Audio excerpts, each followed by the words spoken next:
the answers. Ano nga ba ang sikreto ng dog training pagdating sa pagkain? Bakit nga ba tayo nakakalimot? Sasagutin natin ang mystery ng nawawalang memory. Totoo bang may health benefits ang pakikinig ng music? Sino ang henyo na nakaimbento ng piano? Memorya ay talasan para ang brain bender ay masagutan. Hindi utak niyan. May bagong challenge, patugtugin ang karton na patapon. Learning is fun for everyone dito sa iBilib.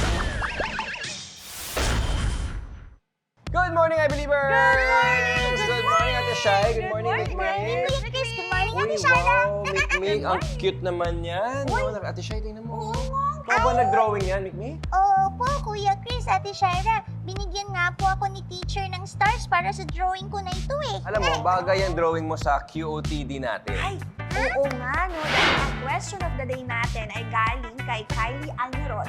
6 years old siya from Swan Hill, Australia. Wow, hello, Tayo. Kylie. Ito yung question Kaya niya. mo yan, Ate Shai. I want to train my puppy to eat during the right time, but he doesn't know how to read the clock. What can I do? Ha? Ano daw po yun? Kuya Chris, pakitranslate nga. Oh, sige, ganito. Gusto daw niyang turuan yung tuta niya na kumain sa tamang oras. Yes. Pero hindi daw ito marunong magbasa ng relo o ng orasan.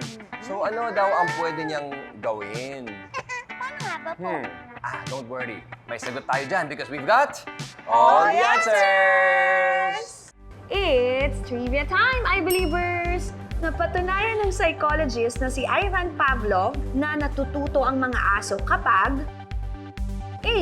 Doing o may ginagawa, B. Watching o may pinapanood na iba, or C. Association o may inuugnay na bagay. Sa classical conditioning theory ni Pavlov, pwede ka matuto kapag iniuugnay mo ang isang bagay. Kaya ang sagot ay C. Association.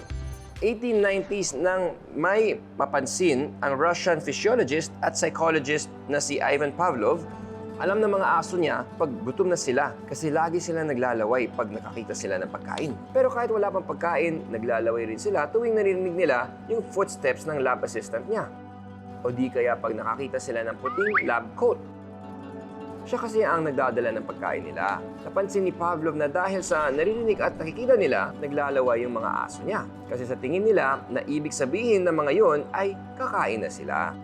Lalong naintriga si Pavlov, kaya sinubukan niyang gumamit ng metronome.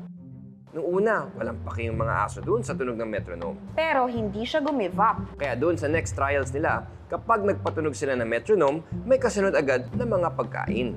Pero nung sumunod na trials, metronome na lang yung inilalabas nila. Wala nang pagkain. Ano pong ginagawa ng mga aso? Aba, naglaway at nagutom pa rin sila dahil akala nila may parating na pagkain. Kasi inugnay nila yung TikTok na tunog ng metronome sa pagkain. Tama.